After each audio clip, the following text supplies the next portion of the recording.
Hello, everyone. Welcome back to the Pro Aging Podcast. For those of you who are listening to the audio, you may not recognize this voice. OG members of the Yang Gang might. This is Dr. Connie Yang. I am a board-certified cosmetic dermatologist here at PFRANKMD, and I am the host for today's very special episode where we are turning the tables and I am going to be interviewing my mentor. You all may know him as the celebrity cosmetic dermatologist, original face tuner, skincare and wellness guru, media expert, clinical professor at Mount Sinai, author of the Pro Aging Playbook, visionary founder and chief medical officer of the premier aesthetic and longevity practice here in New York City, the man who really does not need an introduction, the Dr. Paul Jarrod Frank. Wow, but you did give me an introduction, and I've clearly trained you very well. I wrote the entire script for the introduction, just so you know, to make me sound good. But that was very good. You thought it all. I'm actually learn from the You're the only person I would want to be interviewed from. So that's great. So what do we got? What's the hot seat items for today? Well, first of all, how does it feel to be sitting in the guest seat on your own podcast? It's great. I don't have to do any of the work. I'm going to put all the pressure on you now. I just have to listen to myself talk, which I do all day long. Yep. Okay. Well, why don't we take it back to the very beginning and tell us what inspired you to go into dermatology? Definitely my mother. My mother is a registered nurse and my father's a dentist. Kind of was always groomed for medicine. That's kind of what they knew. And my mother always had this running joke that you got to become a dermatologist. It's the most gentlemanly profession. You never see them in the hospital. And when you do, they're the most rested and best dressed. Okay. But, on a serious note, she always really felt, and she knew this, what took me a long time to realize, it's like people will go to the doctor for a spot on their skin before a pain in their chest. They'll let their diabetes, their blood pressure go. And this is before even cosmetics, right? Mm-hmm. And this is why I always say about like the balance, like what is cosmetic? What's medical? The fact of the matter is what brings people to the doctor is often they're seeing something develop on their skin. They don't like the way it looks without even knowing the diagnosis. Yeah, that's great. And then did you always see yourself blending that medicine with aesthetics, or is that something that developed? Well, I don't look at them as separate. Aesthetics is medicine. It's a field of medicine. And although people could sit around a table and fight about what is cosmetic or aesthetic and what's not, I think we are visual creatures. I think healthy looking skin is beautiful looking skin. I think they're all one and the same. Yes, certainly there's things that are more vanity driven than that, but I've always looked at it along the spectrum. Okay. And I remember you mentioning, did you go into medical school wanting to go into psychiatry? Psychiatry. I was a psych major at Vassar. I actually thought I learned more at Vassar about being a physician, just social aspects, than even medical school. Okay. And I was really interested in psychiatry. But I think you find mentors. And I think there's nothing that integrates the field of psychiatry or medicine more than dermatology, not just on an aesthetic level, but just dealing with people who have visible skin disorders and all these. There's so much psychology involved, and I use it every day. So I still think I'm a psychiatrist. I feel like that too. Our appointments are therapy sessions in many ways. And you get to know about people's lives. You're seeing them frequently. And when people say, well, why didn't you go into psychiatry? I was, well, Botox works better than Prozac anyway. So that's true. And speaking of mentors, were there any pivotal moments or mentors that helped shape you and bring you to where you are today? I think the most pivotal moment have been in setbacks. I don't like to call them failures. I like to call them setbacks or awakenings. I didn't get into medical school. My first year out of Vassar wasn't a college driven towards the sciences at the time, and I wasn't a straight A student and didn't rock my MCATs. I needed a year at Columbia doing graduate work to gain my confidence, and although not getting into medical school was a huge setback, it was the most important part of my life. And I tell this to everybody all the time. I was like, the universe gives you things to awaken you. And how you use those awakenings is what's going to drive your successes. The most successful periods have come out of troubled times, whether it's opening up Perry Street during COVID, opening up my original office a month before 9/11. Yeah. All these type of things. In terms of mentors, I've always been very lucky. I had two main mentors, Dr. Rhoda Narons, who's one of the innovators bringing tumescent liposuction. I met her in residency and we worked together for a few years. We tried to actually join practice. 9/11 happened. That made that difficult. But we still keep in touch and she still practices. Shout out to Dr. Ronaris. And Dr. Philip Orbach, who's a straight, old school general dermatologist. And he really gave me a handshake opportunity without contracts and things that everyone does today to work for him while I built my own practice independently on the Upper East Side. And there was no competition and it was a respectful agreement. And for the first 5 to 10 years of my practice, I was able to work part-time, full-time for him and do general dermatology and really see the volume of patients that got my confidence and my feet wet. So thanks to those guys. That's amazing. I mean, obviously I wouldn't be here today without my mentors, you being one of them. So it's very important, especially in dermatology where it's such a small field, very competitive. Very competitive. And I think, when the student is ready, the teachers come, right? There's a saying like that. When the student is ready, the teachers show up. And I think that's true. It's just like having a passion, which I think a lot of people in this world don't have. Having a passion for something, I think brings the right people into your life. And sometimes you learn the most from the things you don't want to do. Sometimes the best mentors are the ones, like I did work for a couple of people in my early stages, moonlighting, things of that nature. And they weren't bad people. It's just, I didn't want to be them. Yeah. I didn't want to emulate them. And that teaches you things too. Absolutely. So. And obviously you're an amazing teacher, clinical professor at Mount Sinai. So I'm sure a lot of these residents would love to learn from you. Do you have any kind of like real world practice tips for them that residency doesn't really teach you and prepare you for? God, there are so many things. Well, certainly they don't teach you, sadly, the business of medicine, yes. Which, again, it's not about making money, but running a business, running staff, knowing how the medical system works, insurances, things of that nature, whether you're doing cosmetics or straight insurance. I think that's something that you want to think about goes on. Even if you don't end up opening up your own practice, you're going to be working for somebody. And, there's a lot of private equity and big business in medicine now too. So I think these are one of the things they do not teach you that I think it's important that people have to. And by the way, you can learn these things from mentors. I was going to ask you, how did you pick that all up? I mean, my father had his own private practice, dental practice, still practicing at 84 years old. My mom was involved in the business. And I was curious. I just really, I knew that the finances of medicine were difficult out there. And, a lot of doctors, they get out of the medical school, they think they're just going to get on a train of partnership or things like that. And again, you don't have to open up your own practice to want to learn about the finances of medicine, especially if you're in aesthetics and it's fee for service. People are paying hard-earned money for your services. Mm-hmm. And you want happy staff. You want to have a beautiful office. You want to invest in your practice. So I think it's important, just like learning to invest in life, you have to learn these type of things. Absolutely. Speaking about like opening a practice, yeah. I think we've talked about this before. I am of the view that it's tougher nowadays to open up your own practice, just with all the big PE groups out there. Yeah. It's a saturated market, especially in New York. Yeah. What are your thoughts on that? And do you think there's ever a right time to open a practice? I think that's hogwash. Right, yeah. I love you, but I think it's hard. Although I never think you should go into private practice. I think you are in private practice. You should stay with PFRANKMD forever. But no, I mean, listen, I opened up my practice a month before 9/11. The biggest expansion of my practice was in the middle of COVID and me almost dying for 14 days on home oxygen with 104 fever. So, I've been through a lot of adversity.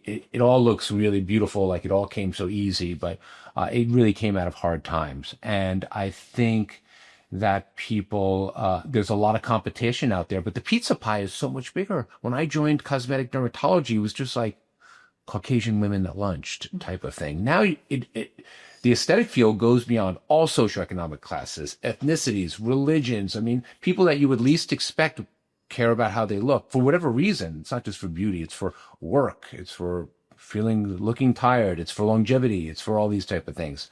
So I think, you have to be driven to it. It's like wanting to have a child. Mm-hmm. It's not for everybody. Not everybody's good at it. Mm-hmm. And I think it's something you really have to be driven to. If you have to think about the right time, I think you're not ready. Okay. And it's not cut out for it.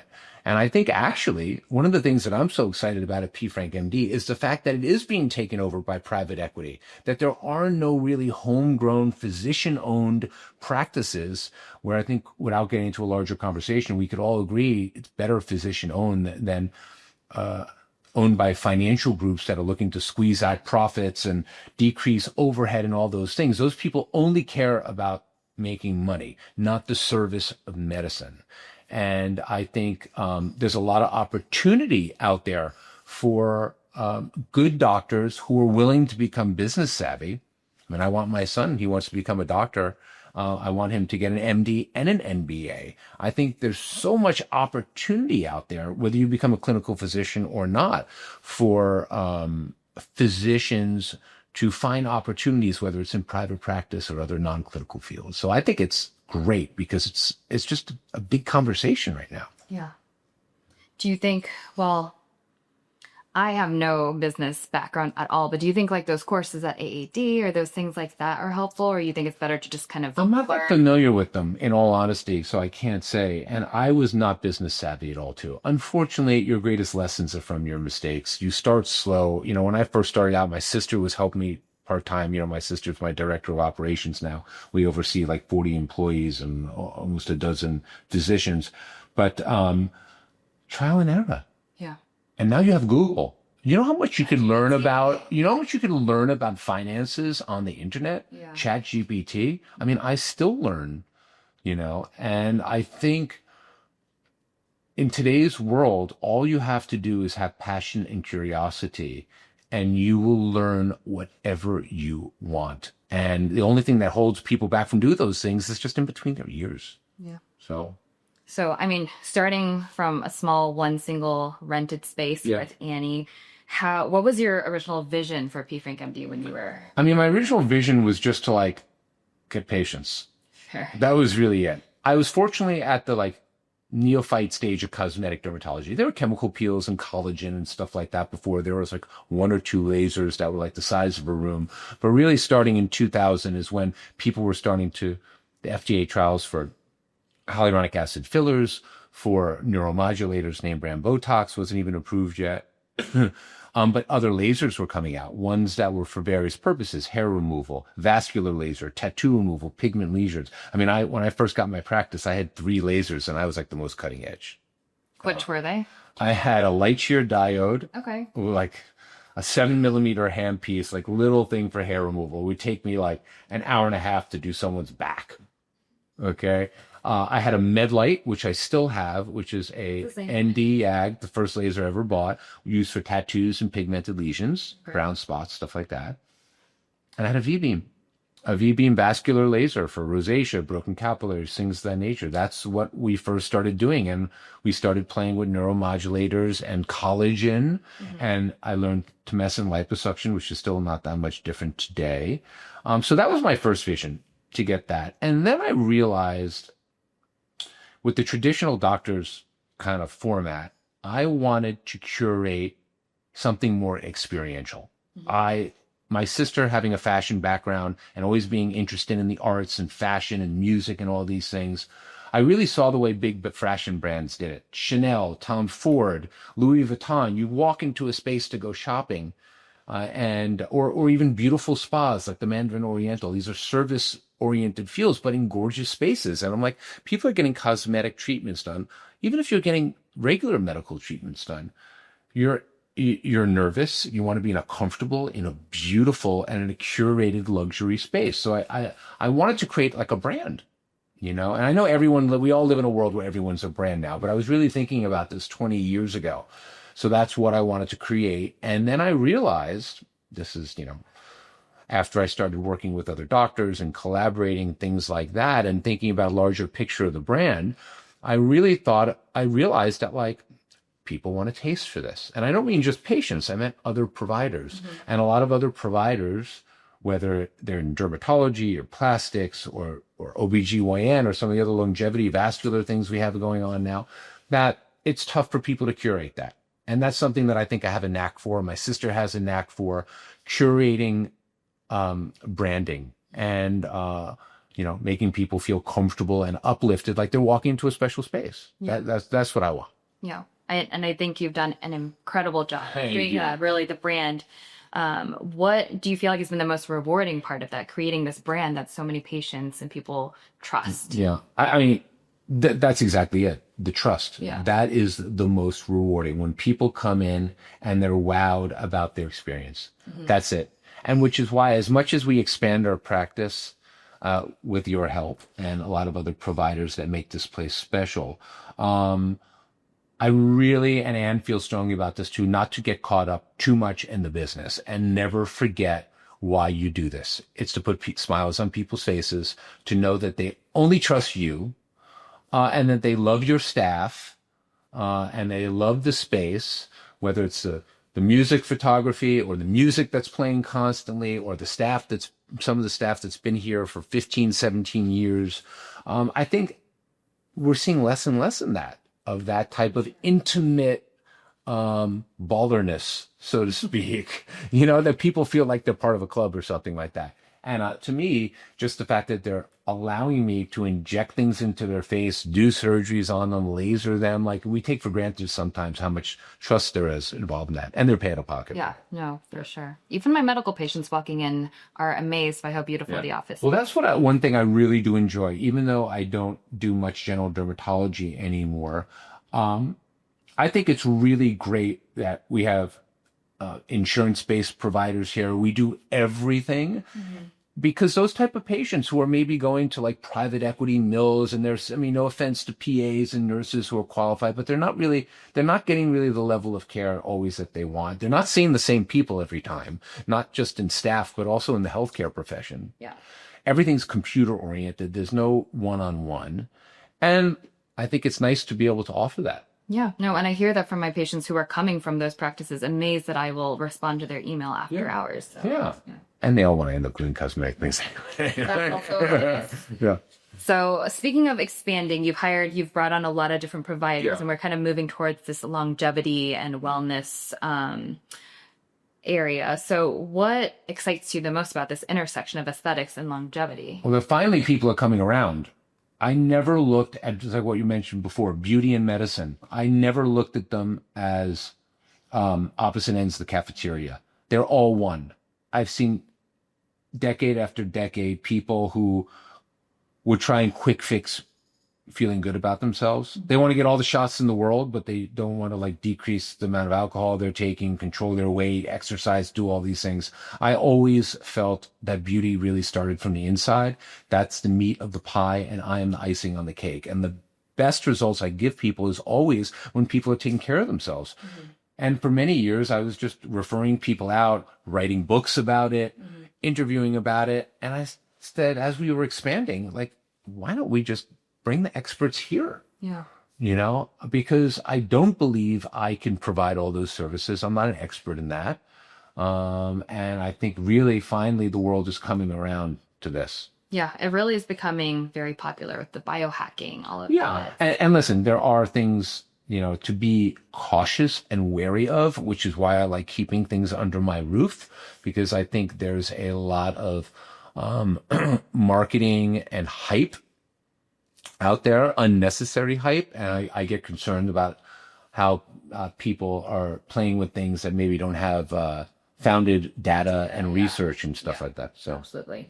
Well, you've always been ahead of the game. Do you think that dermatologists in general will start to kind of like merge this wellness and aesthetics? I think people have to stay in their lane to some degree. Yeah. Like I'm not about, nor do I recommend other dermatologists starting to dramatically biohack with combining peptides and things like that. That's why we have Dr. McBride here and Dr. Deutsch, stuff like that. There's only so much I do with like vascular stuff. I have the vascular surgeon. I think you have to know how to collaborate and who to collaborate with. I have a lot of plastic surgery. I know how to defer to the right people. We don't have any plastic surgeons here because I work so well with plastic surgeons on the outside. And I really think people are fearful of collaboration. People look at things as like turf wars, and I don't really look at that. I think the only people you're in competition with, and I tell this to you, and I tell this to residents, only people you're in competition with is the mirror. You develop your own flavor of how to do things. Not everyone's going to be for you. Okay. And that's okay because there's more than enough in the universe to go around. And I think learning how to have that kind of modesty and know what your limits are and who to collaborate with, that's what actually synergizes you to grow. You know, instead of being on the competitive edge and trying to like do it all yourself, you can't. Yeah. So That takes humility to recognize that. I think so. And I think, you know, I always tell, listen, you're constantly you're asking me about what to tell residents and things like that. You know, you have to know your limitations, but always push your boundaries. Yeah. I know that sounds contradictory. Hard balance. You know what I mean? Yeah. It's like a work-life balance. It's like you have to know, you always want to be pushing your boundaries because you want to be curious and you want to be filled with passion, but never do anything you're not comfortable with. Never do anything you're not comfortable with. And listen, there are some there are some dermatologists I know that come to see me and they send me patients or even for themselves because they don't feel comfortable doing filler under the eye. So they have me do it. Mm-hmm. You know what I mean? And that's just all right for them. There's certain things. I mean, there are certain dermatologists that are very good at actually doing blepharoplasty. I don't feel comfortable doing blepharoplasty. I think that's more in the lane of plastic surgery or ophthalmology. So finding that balance, how do you balance being on the cutting edge and kind of ahead of the game while still not kind of leaning into things that are overhyped? Like, how do you balance the two? Don't bullshit yourself. There's so much hype out there. That's the problem. Stick with what works. I tell patients, residents, physician associates, all this stuff. New isn't always better. You know, we live in a world now, it's good and bad, double-edged sword. Patients come in telling you what they want and what they want to do. Do not let patients direct you. They can guide you. You're going to learn from them, from their skin type to what's in between their ears, to their tolerance for pain, to their tolerance to downtime, to their size of their wallet, their budget. These are the things that are going to guide you in a patient conversation and a doctor-patient relationship to choose what is in their best interest. As soon as you start letting the patients direct you, that's when you're going down the wrong way. Because, you know, I understand when people are first starting out, physicians, that they want to get patients, they want to listen. Mm-hmm. I want Juvederm, I want microneedling, I want this, I want that. You really have to let patients know that they're coming to you for your medical opinion. It's your job to give them options. They make the decisions, but you're here to really direct them and they can guide you. I think that's the best way to do it. And, you know, there's a lot of new stuff out there. I mean, I've been talking a lot about this regenerative medicine stuff from exosomes to some uses of PRP is great, but some uses of them, in my opinion, are hogwash. There's just no data for it. PDGF. I mean, there's so much stuff. This is what I was referring to with the longevity discussion. Yeah. There's so much promise out there, but promise gets commoditized way too early. And we're talking about a medical service industry where there's trauma, risks, things like that. It's not like you're buying a vibratory belt to help you lose weight because you saw on the internet that it's going to work and you lost $399. You're talking about things that are going to be done to you that have potential risks. And I think, although I like to stay cutting edge, I do like to stick to the data. I do speak to my peers who use it. And I'm very cautious of, so as much as I love social media, about the things you hear, because everyone's trying to sell something. And I think a lot of this regenerative medicine is, you know, the question that you're going to ask me at the end, I'm sure, because I ask everybody else this at the end of the thing is, you know, like, what do you think is the most promising thing to come? Mm-hmm. And I think the most promising thing to come is the things that we should be most wary about now, which is the regenerative medicine things. You know, stick with what we're listening. Injectables, neuromodulators, volumizers, smootheners, devices, microneedling, lasers, I mean, these are the things that work. Yeah. And even though there are pros and cons to all of them, they've stood the test of time. So, I mean, you've been in practice for what, 30? Has it 30 years now? 25. I've been in your 25th anniversary next year, but yeah, I mean, I started my residency in 96, so close to 30 years I've been in the dermatology game. Seen a lot. What do you think, or what treatment or technology do you think has been the most impactful for patients? If you had to pick one. The F word. Fraxa. I was like, Fraxel. Okay. Yeah. Okay. I mean, everyone knows the F word in my practice. There's been no technology that has merged medicine and aesthetics like that. It is the only device that, in a very safe, very broad skin type friendly procedure with controlled amount of downtime and great safety profile, that not only makes you look better, but decreases your risk of non-melanoma skin cancer. And it's been proven time and time again. And there's no one who has ever had sunshine on their face above the age of 25 that cannot benefit from some sort of yearly resurfacing on a spectrum of aggressiveness. Some people need it a lot more than others. And I just think fractionated laser resurfacing is great. I certainly think of it as a secret to not looking like I've been in practice 30 years. You don't. And thank you. Do you think that there's something in the next 25 years that's going to come out and possibly replace that as your favorite? Or, I mean, I don't know what technique it's going to be. I do really believe scarless skin removal is going to be it.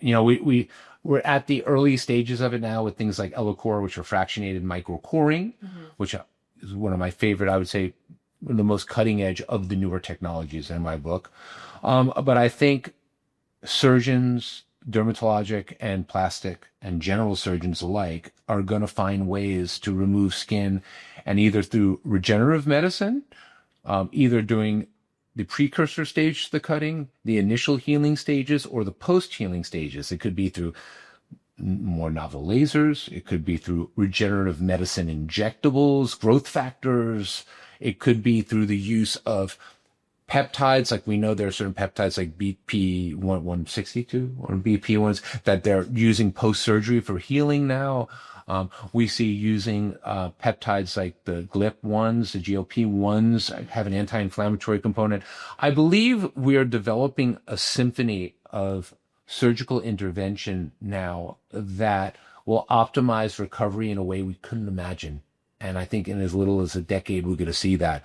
Facelift surgery is going to get so much easier. Non-invasive things are going to be able to be more invasive without the recovery. So I'm super excited about it. I tread carefully on these innovations. Yeah. And you've already touched on this with all the current trends, things that are overhyped. Yeah. Like you mentioned PRP. Are there any other ones that you feel like are way overhyped? This salmon skin, the PDGF. Yeah. I mean, the ribonucleotide stuff. Yeah. A lot of things that coming out of Asia, which is the Wild West. They're innovative. That doesn't mean that they work. Yeah. You know what I mean? And what's happening now is, even though they're available in the US, they are not studied and they are not approved for injection. Have you seen, there's a couple cases now of people developing like granulomas? Absolutely. Like that, yeah. And most importantly, I see so many people with significant trauma that leaves long-term staining. I did test it on myself and I was okay, but yeah, I mean, on patients. I'm not think people are going to die from it, but there are other alternatives. When you show me something that's above and beyond, equal or beyond efficacy, then I'm down. Yeah. You know what I mean? And, we get to see a large volume of patients here at PFRANKMD. So I get to learn from other people's mistakes. We have so many patients that have been to med spas, they've been sold stuff, but, it's not always the most reputable people in doing these things. Yeah. And I think a lot of this regenerative medicine injectable thing is a result because there's this filler fear now. Yes. And I think, people aren't afraid of filler. They're afraid of bad filler. And again, it's a result of the over commoditization of the cell syringe culture. And when the service industry of medicine stops working in the best interest of the patient, like we do here at PFRANKMD, that's when people get bad results. And then it just ruins it for the rest of us. So injectables aren't going anywhere. It's just people are recalibrating, and this is a good thing. And if the market of fillers have to take a dip for us to re-educate our loyal patients, my famous expression, just because people have a bad sense of fashion doesn't mean the rest of us shouldn't wear clothes. And that's what I think really is going to give people the trust in us here. So. Do you think that's due to the people who are injecting, or just patients asking for a different aesthetic now? It's always the fault of the provider. Okay? Provider can't blame a patient for insisting on doing something. It's ultimately the licensure, the malpractice, the responsibility of the physician to do it and to say, I won't do this, or to say, I don't feel comfortable. It's okay. Yeah. It's okay to say, I feel comfortable. I've told it to patients that I didn't think were appropriate. They wanted me to do it, and I just didn't want to do it. Yeah. And I'll say, it's not my aesthetic. Or, you want more filler. You can't stick a size 4 foot in a size 3 shoe. You know what I mean? These type of things. And you try and use metaphors to get them to understand. And this is what I was saying before, like, not every patient is for you. Yeah. I hope there's some people that like you better than me. You know what I mean? But I think there are different personalities and there are different aesthetics, even demographically in this country. Yeah. Certain styles in California, certain styles in Miami and New York. And I'm a New York aesthetic. I've been doing this a certain amount of time, and I want people who meld with me. And that's why I like having many providers here, because I think there are a lot of different personalities. My only prerequisite is that they have passion, dedication, patience, and a little bit of style, which you fit into very well. There you go. A lot of style. That's what I expect out of my providers. So. Moving on to kind of future and what you see in the future in terms of, you have kind of hired and brought on different providers in different specialties. Why is this collaboration between providers so important to you? Well, again, the thing I value most about the brand and the practice is the trust. So I want to increase that umbrella of trust, because, patients ask me we see them regularly. I have patients ask me for like an oncologist referral because they just got diagnosed with breast cancer. I appreciate that trust, and I'm not about to start hiring oncologists here out of my specialty, but because longevity in various forms of medicine, whether it's vascular or hormonal maintenance or things like that, do overlap, I want to have that under the roof, because I really find it overwhelmingly synergizes the care for the patient. So many of my, for example, female patients are going through peri or menopause. Yeah. And, injections in the face aren't going to fix that. Tumescent liposuction is not going to cure that. But working with, weight loss specialists or endocrine specialists or things like that, or even when you have a teenager with PCOS, right? Yeah. You want to coordinate care with somebody. And even like you and I coordinate, an enormous about certain aspects of medical dermatology that I don't. I didn't grow up in the era of biologics and things like that. And I do think, as advice to other physicians too, I think it's just people in general. I think it's always great. We all have our peers, and we're comfortable with our peers, the people we went to high school with, college with, people the same age. I make such a concerted effort personally and professionally to also surround myself with people significantly older and significantly younger, because there's so much to learn from both spectrums, personally and professionally. And like I said, I'm coming to you in a case of like difficult psoriasis. You can't know everything. Yeah. Can't wait for that. Yeah.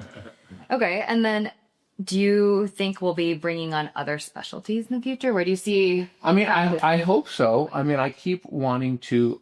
I like bringing on more dermatologists now of various specialties, because I think that continues to grow.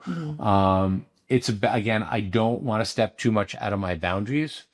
I think the future is very bright. Just whether you're in an advanced stage like we are here at the 25 years of PFRANKMD, or whether you're someone who's just starting out thinking about opening up a dermatology practice, I really do think the field of dermatology, longevity, overall healthcare is very bright. It's about finding those opportunities and, wanting to pursue it.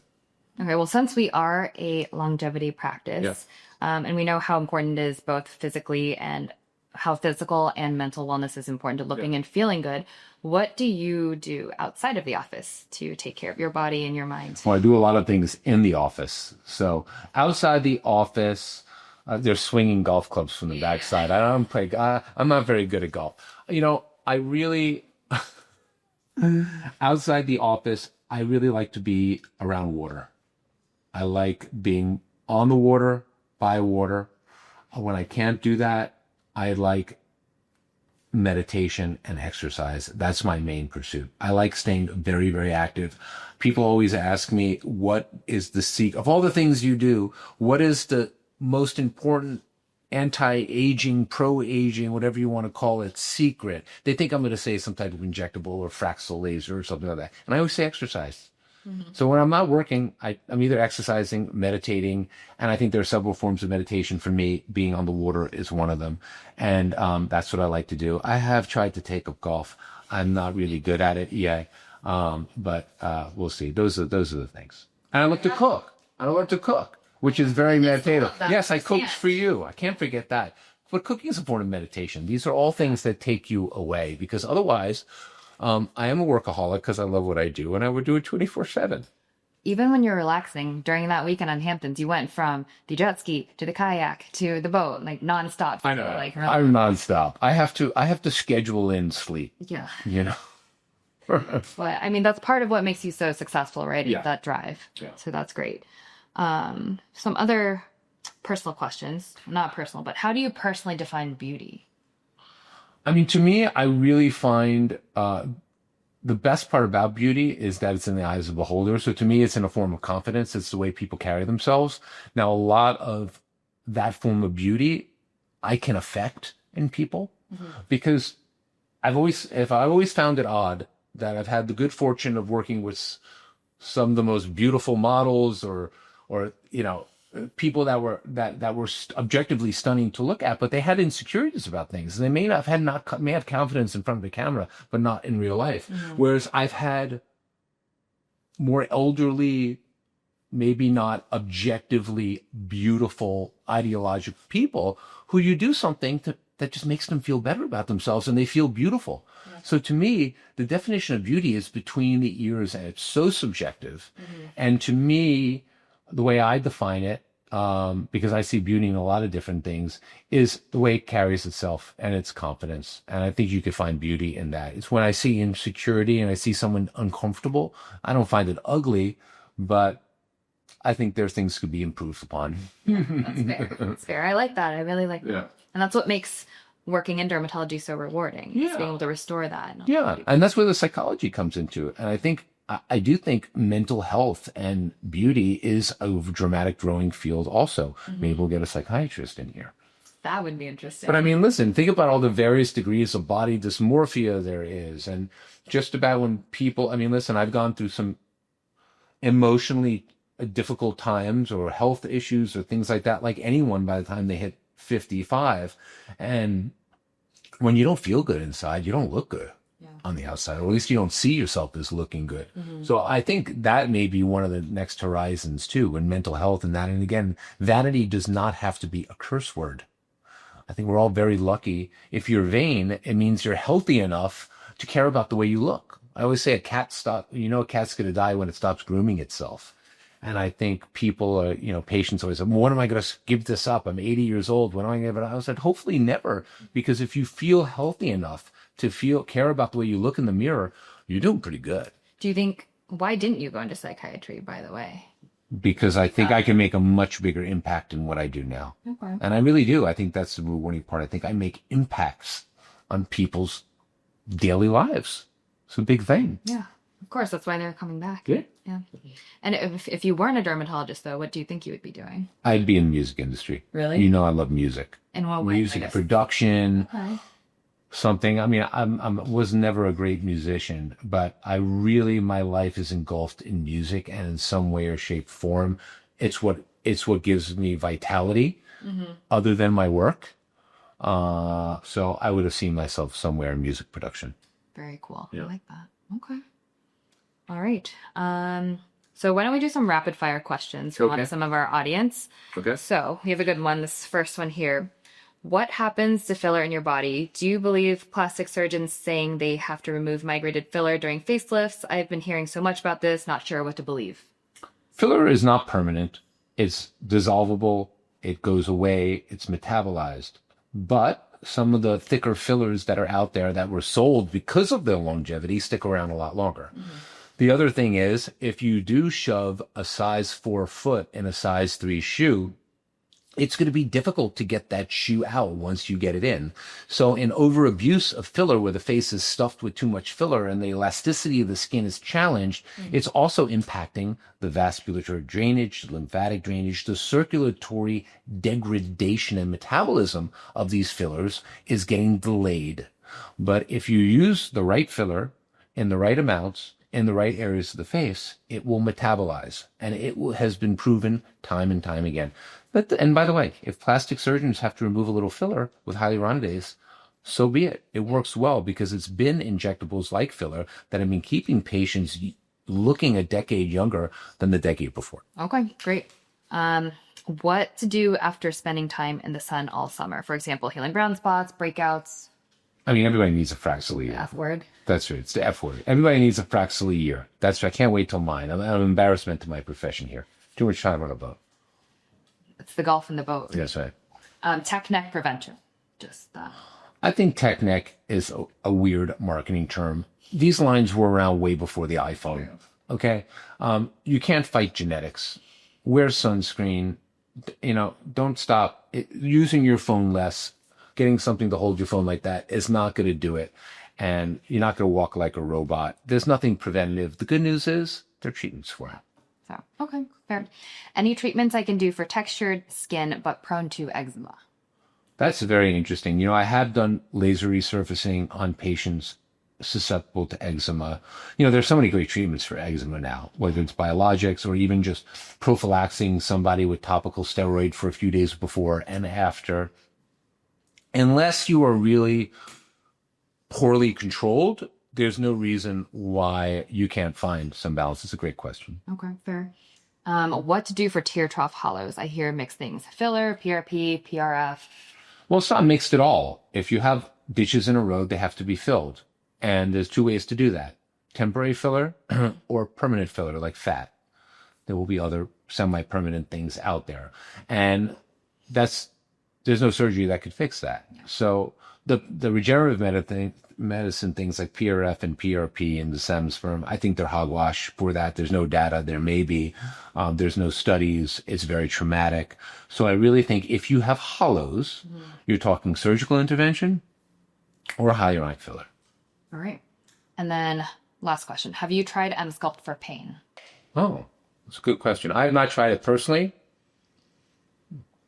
We do have patients that use it for we have patients that use 𝐒𝐚𝐧𝐠 for a lot of different reasons, and they anecdotally find that their pain and their joints things get better. We don't run a pain clinic here, so we don't see high volume of it, but I do believe it does work for it, and I'm curious to see where the technology goes for that. Again, same way where the company that makes those technologies also make 𝐒𝐚𝐬𝐼ND, which is now using magnetic fields for mood. And that has also really helped patients because everybody's going through something. Yeah. Everybody's concerned, having stress issues, brain fog, sleep issues. So I think we learn by accident a lot of these type of things, and I think there's promise. Exciting. Well, those are all the questions that I have for you. That's it? Yeah. I wasn't more popular than that? I thought it was going to get more personal, but I'm glad it did not.